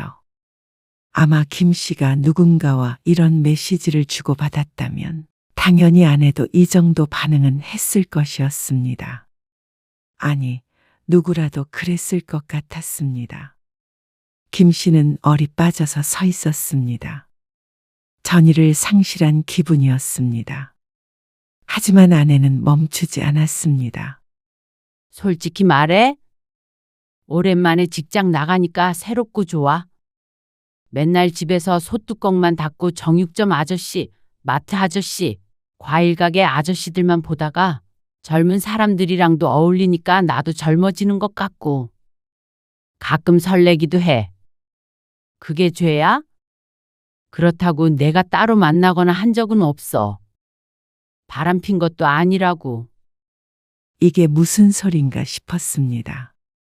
아내의 말이 맞다면 지금 젊은 사람에게 설레었다는 말인가 싶었습니다. 지금 다른 남자한테 설레었다는 말이야. 그냥 호감이야. 다른 마음 먹은 적 없어. 따로 같이 식사도 해본 적 없다고. 호감? 그러면 그 남자도 그럴 생각이 있으면 따로 만났다는 거야. 그럴 리가 있어? 그냥 그러고 끝나는 거잖아. 이 사람 멋있었다가 저 사람 멋있었다가. 그런 것까지 단속하려고 들면 세상 사람들 다 불륜이야. 김 씨는 아내의 말을 전혀 이해하지 못했습니다. 김 씨는 추호도 그런 생각을 해본 적이 없었습니다. 호감, 만나지 않았으면 다 끝인가 싶었습니다. 그래서 다른 남자에게 그런 메시지를 보내도 당신은 결백하다는 거야. 그래? 난 결백해. 당신이 예민한 거야. 그런 걸 사람들은 의처증이라고 하는 거고. 일하라고 할 때는 언제고 내 인간관계까지 참견을 해. 정말 숨 막혀서 살 수가 없어. 아내는 가방을 들고 집을 나갔습니다. 딸이 자취하는 집으로 가겠다고 했습니다. 결국 이틀 뒤에 아내는 돌아왔습니다. 그리고 김 씨에게 보란 듯이 직장을 그만뒀습니다. 이제 나한테 일하라고 하지 마. 김 씨도 몇 날 며칠을 뜬 눈으로 밤을 지샌 것 같았습니다. 그렇게 머릿속이 복잡했습니다. 이제 직장도 그만뒀다는데 김 씨도 더는 추궁할 구실도 없었습니다. 아니, 하려면 얼마든지 했겠지만 아마 아내에게 한 번만 더 같은 주제로 말을 꺼냈다가는 또 이혼을 한 해 만에 할 것 같았습니다. 지난 이틀 동안에도 딸에게 자꾸만 그런 얘기를 했다고 하니 말이죠. 다행히 김 씨의 회사는 회복이 되어 안정적으로 다시 돈을 벌게 되었지만 그 후로도 아내는 종종 김 씨와 부딪혔습니다. 하지만 큰 문제는 없었습니다. 대체로 좋은 부부 관계를 유지했습니다.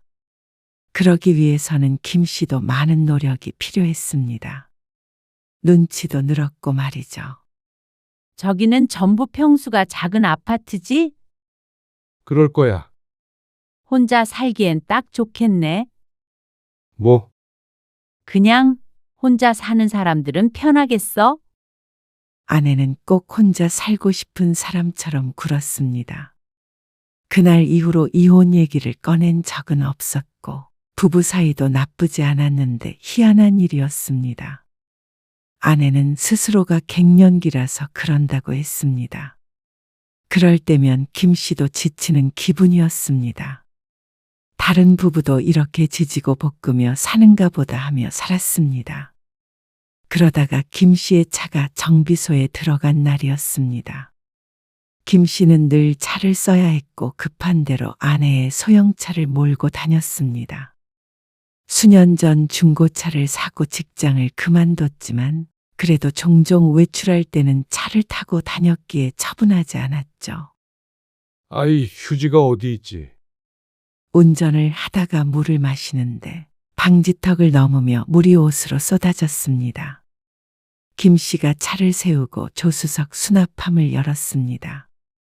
차량 등록증도 보였고 웬 흰 봉투들과 물티슈도 들어 있었습니다.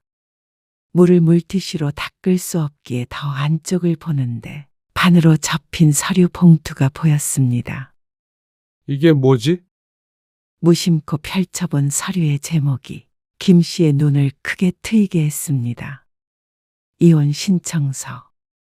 빈칸이 채워져 있는 서류는 아내가 작성한 것이 맞았습니다. 신청 날짜를 확인해보고 김 씨는 기억을 더듬었습니다. 아내가 취직했을 쯤인 듯 했습니다. 그러니까 아내의 문자 메시지 사건이 있었을 때쯤이라는 것이었죠. 그때 딸을 통해서 이혼안에 만회하는 얘기를 한 적이 있었는데 실제로 서류까지 준비해뒀던 모양이었습니다. 아니, 이걸 여태 여기다 놓고 다닌 거야? 헛웃음이 나왔습니다. 아무리 그래도 도대체 몇 년 전인데 이걸 버리지도 않고 둔 것인지 몰랐습니다. 그리고 마음이 상하기도 했습니다. 그때 아내가 이혼을 언급하기는 했지만 실제로 이렇게 서류까지 준비했을 줄은 몰랐습니다. 살펴보니까 신청서만 있는 것도 아니었습니다. 이혼에 필요한 다른 서류들까지 전부 준비해 놓은 것 같았습니다. 이 정도면 마음먹고 변호사 상담을 받은 게 아닌가 싶었죠. 요즘 사이는 좋은 편이었습니다.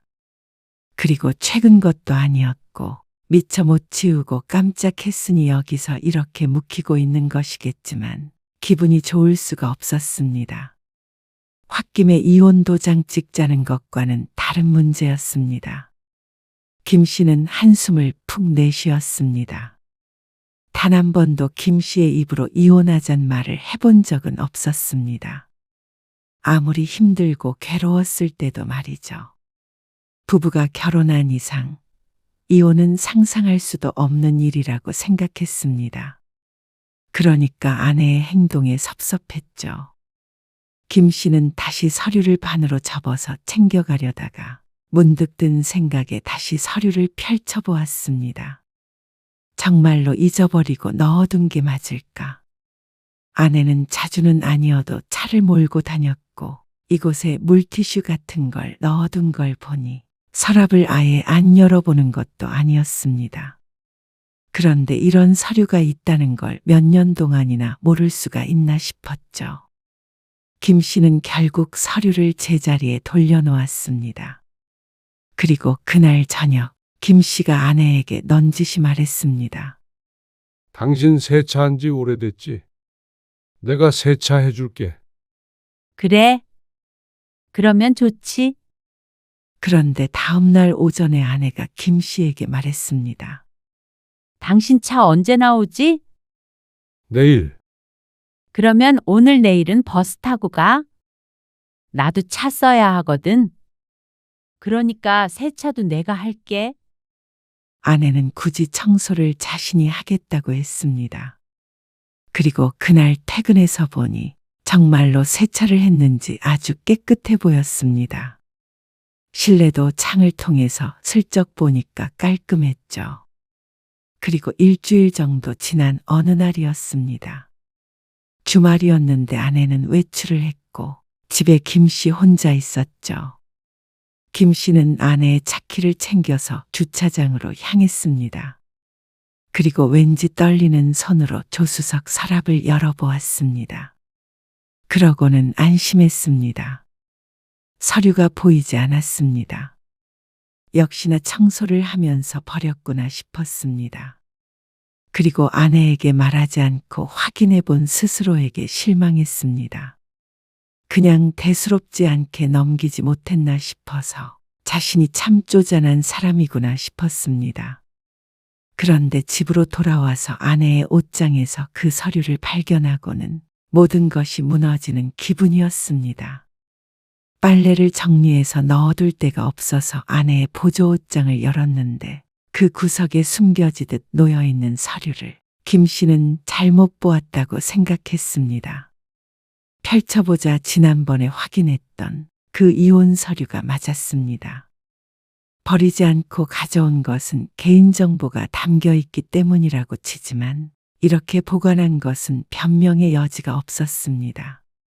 아내가 깜빡하고 차에 가지고 다니던 게 아니라 일부러 가지고 있었던 것이었습니다. 충격이 밀려왔습니다. 아내가 수년간 이혼 서류를 차에 넣고 다녔다는 사실이 김 씨의 가슴을 무너뜨렸습니다. 여차하면 꺼내들려는 무기라도 되는 것인지도 몰랐습니다. 실제로도 전부 작성되어 있는 서류는 김 씨에게 내밀기만 하면 속전속결로 이혼이 가능해 보였죠. 회사와 집만 오갔던 수십 년. 아내와 같은 취미는 김 씨에게는 없었습니다. 쉬는 날에는 집에서 쉬었고 가끔 아내가 여행을 가자고 하면 따라갔고 딸이 취직하기 전엔 가족여행이나 다니는 정도였습니다. 그만큼 가족이 전부인 줄 알고 살았는데 정작 김 씨의 아내는 김 씨를 언제든지 버릴 수 있는 사람이라고 여긴 것 같았습니다. 이혼 서류는 결국 제자리로 돌아갔습니다. 그리고 그날 이후 김 씨의 일상은 달라졌습니다. 아니, 모든 건 똑같았지만 김 씨의 마음속에서만 폭풍이 일었습니다. 그러니까 얼빠져서 지내는 날이 많았습니다. 여보, 나 오늘 늦어. 오늘도 모임가? 그러니까 밥은 냉장고에서 꺼내서 대충 먹어. 퇴근해서 집에 오면 아무도 없었습니다. 평소엔 그런가 보다 했지만 생각해보니 많은 것들이 김 씨에게 알려주고 있었던 것 같았습니다. 아내의 마음을 말이죠. 여보, 분리수거 좀 제대로 하라니까. 그냥 버리기만 하면 되는 건데 왜 그걸 못해? 깜빡했어. 요즘 왜 이래? 자꾸 멍하니 있는 거야. 아니야. 쓰레기 다시 줘. 제대로 버리고 올게. 김 씨는 누가 봐도 이상했습니다. 이 순간에도 아내는 나와의 이혼을 생각했을까 생각하면 아내를 똑바로 쳐다볼 수가 없었습니다. 그러던 어느 금요일 저녁 아내가 말했습니다. 나 다음 주말에 1박 2일로 여행 다녀와도 돼? 1박 2일? 우리 동창 모임 알지? 야유회 간다는데 강릉으로. 은정이, 미선이, 지숙이, 경화, 나. 이렇게 5이서. 친구들의 이름을 나열하는 아내를 보며 김 씨는 고개를 끄덕였습니다. 전부 김 씨가 아는 친구들이었습니다. 김 씨도 이참에 머리를 좀 정리할 시간이 필요했습니다. 그러려면 아내와 떨어져 있는 것도 나쁘지 않다고 생각했죠. 그리고 아내가 여행을 떠나는 날 이른 아침. 잘 다녀와. 도착하면 전화하고. 알았어. 나 없어도 밥 잘 챙겨 먹고. 그래. 김 씨는 심란한 마음을 감추고 아내를 배웅했습니다. 그리고 그날 밤, 김 씨는 딸에게서 전화를 한 통 받았습니다. 어쩐 일이야? 바쁜 딸이 웬일인가 싶었습니다. 엄마 오늘 여행 갔잖아요. 아빠 식사 챙겨 드셨나 해서? 먹었지? 걱정 마로. 근데 아빠는 왜 같이 안 갔어요? 여자 동창들끼리 간다는데 아빠가 거길 어떻게 따라가? 남자들도 같이 간다고 그러던데. 아니야. 여자 5명인가 6명인가 가는 거일 거야. 아, 남편 데리고 가는 사람도 있나? 저번에 엄마 우리 집에 왔을 때 통화하는 거 들었는데 남자 동창도 2명인가? 가던데. 딸은 말끝을 흐렸습니다. 침묵이 흘렀습니다. 그래. 그런가 보다. 김 씨는 가볍게 대답하고는 전화를 끊었습니다. 하지만 김 씨의 표정은 결코 가볍지 않았죠. 아내에게 전화를 했더니 받지 않았습니다.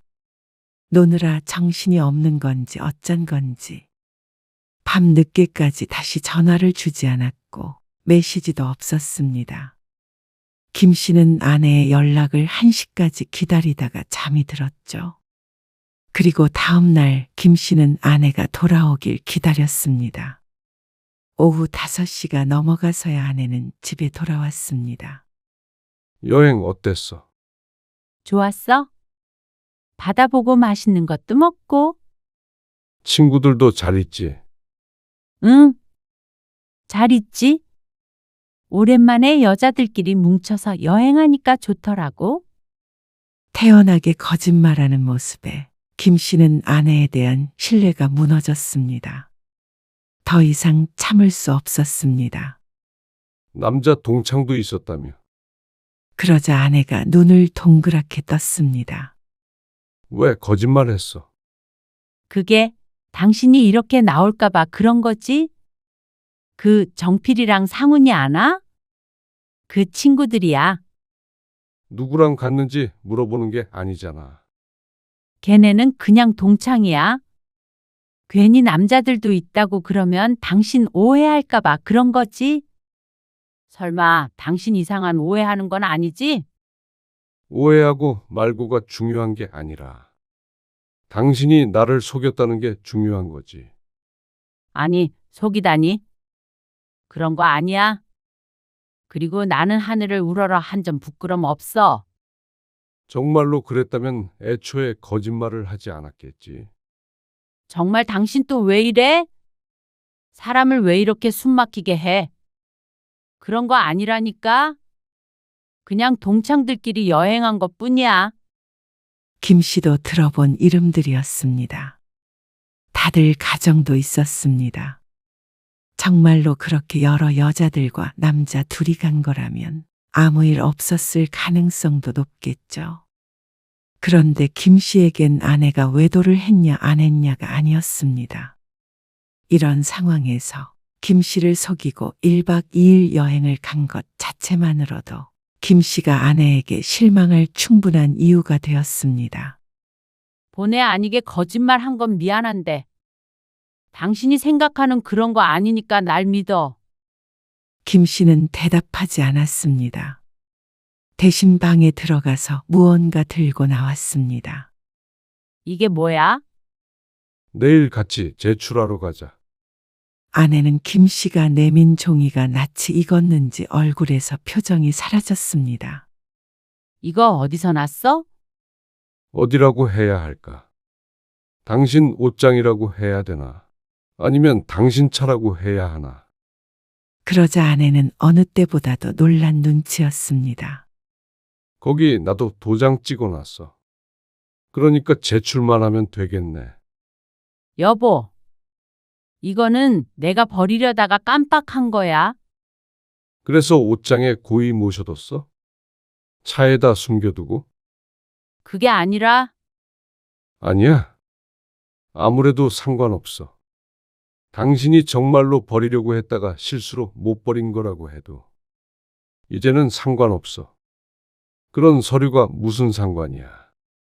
당신도 우리 가정을 유지할 의지가 없고, 이제는 나도 없어졌는데, 그럴 리가 있어?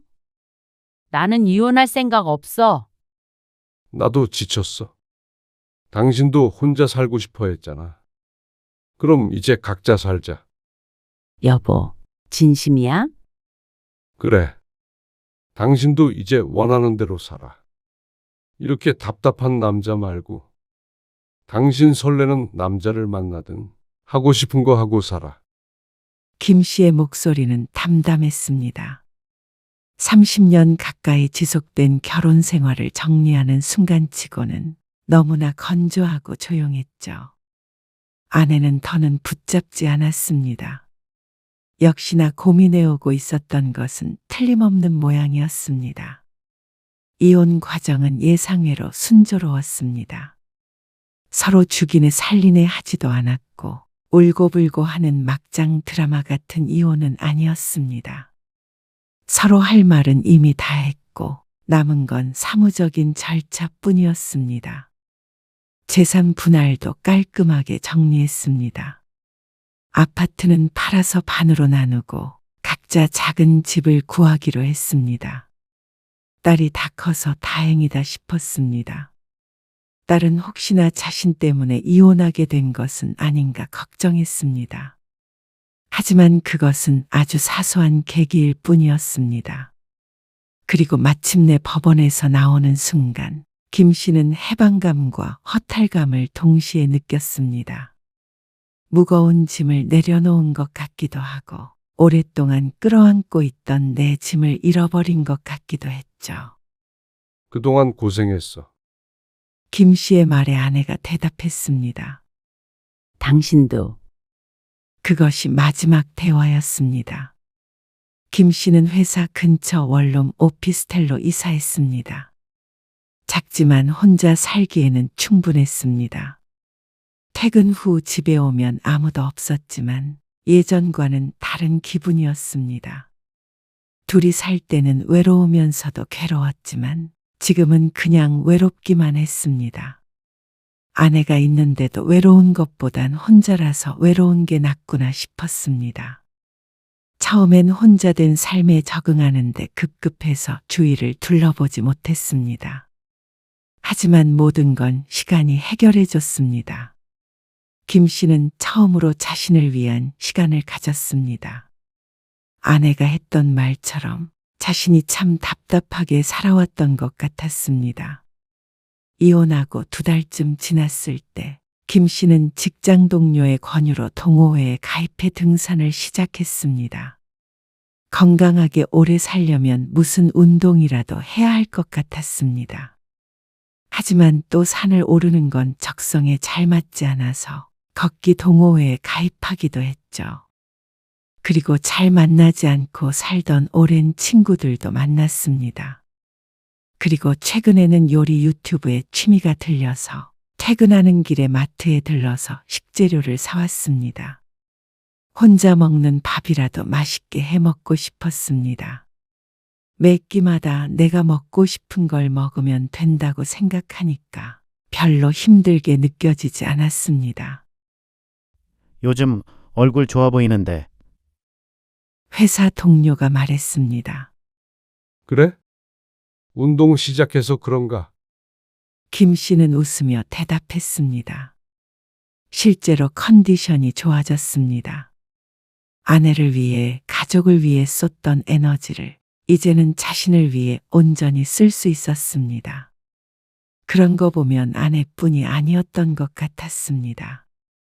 이혼이라는 단어를 가슴에 담아두고 살았던 것 말이죠.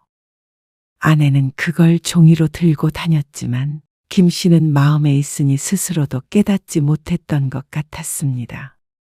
결혼 생활에 지쳐 있었던 것 같기도 했습니다. 만을 거치면서 파도에 깎인 돌처럼 그렇게 마모되어 갔던 것 같았죠. 그리고 이혼한 지 넉 달이 채 안 되었을 때 아내에게서 연락이 왔습니다. 잘 지내? 아내의 목소리는 어쩐지 좋지가 않았습니다. 나는 잘 지내. 목소리가 정말 잘 지내는 것 같네. 아내는 의외라는 듯 말했습니다. 아마 이혼을 하게 되면 김 씨가 못 버티고 나가 떨어질 거라고 생각한 모양이었습니다. 어쩌면 아내가 먼저 김 씨에게 이혼 요구를 해서 헤어진 것이었다면 그랬을지도 몰랐습니다. 아내의 바짓가랑이를 붙잡았을 수도 있겠죠. 하지만 김 씨는 정말로 괜찮았습니다. 마음고생은 이미 이혼 전에 다 했기에 더 이상 미련도 남지 않은 것 같은 기분이었습니다. 나는 잘 못 지내. 아내의 말에 김 씨가 의외라는 듯 물었습니다. 당신 혼자 살면 좋을 것 같다고. 늘 그랬잖아. 그럴 것 같았는데 모르겠어. 내가 정말로 원했던 게 이런 건지. 하지만 김 씨는 아내에게 해줄 말이 없었습니다. 당신 잘 지낼 거야. 나 없이도 늘 그랬잖아. 아내는 말이 없다가 조용히 물었습니다. 다시 합칠 생각은 전혀 없는 거지. 설마 하니 아내가 이런 질문을 할 줄은 몰랐습니다. 그토록 바라왔던 일이었을 텐데 이번엔 뭐가 마음에 안 드는지 짐작도 못했습니다. 오히려 밥 차려줄 사람이 없으니 더 자유롭게 살 줄 알았는데 말이죠. 잘 지내. 그래야 당신도 몇 년이나 이혼 서류 들고 다닌 보람이 있지. 우리 둘 다 행복하자. 각자의 방식으로. 전화는 그렇게 끊어졌습니다. 아마 아내의 자존심이 많이 상했을 것 같기는 했습니다. 한 번도 아쉬운 소리를 해본 적이 없는 사람이니 말이죠. 하지만 아내에게 해줄 수 있는 말은 그것이 전부였습니다. 김 씨는 냉장고에서 맥주를 꺼내 들었습니다. TV에서는 야구 경기가 한창이었습니다. 최근에 응원하게 된 팀이 홈런을 쳤습니다. 김 씨는 작게 박수를 쳤습니다. 그때 휴대폰이 울렸습니다. 등산 동호회 단체 채팅방이었습니다. 이번 주말 단풍 구경 가실 분. 김 씨는 불참 의사를 밝혔습니다. 김 씨는 그런 것보다는 이렇게 집에서 맥주 한 캔 마시며 스트레스를 푸는 게 더 적성에 맞는 것 같았습니다. 아직 못 해본 것이 많기에 어떤 것이 더 좋을지는 모르지만 천천히 뭐든 해볼 생각이었습니다. 김 씨는 머릿속에서 아내와의 통화를 잊었습니다. 이제는 새로운 이야기를 쓸 시간이었습니다. 아내가 없는 자신만의 삶에 대한 이야기였죠. 이제는 원망도 미련도 없었습니다. 그렇기에 새로운 마음으로 시작할 수 있을 것만 같았습니다.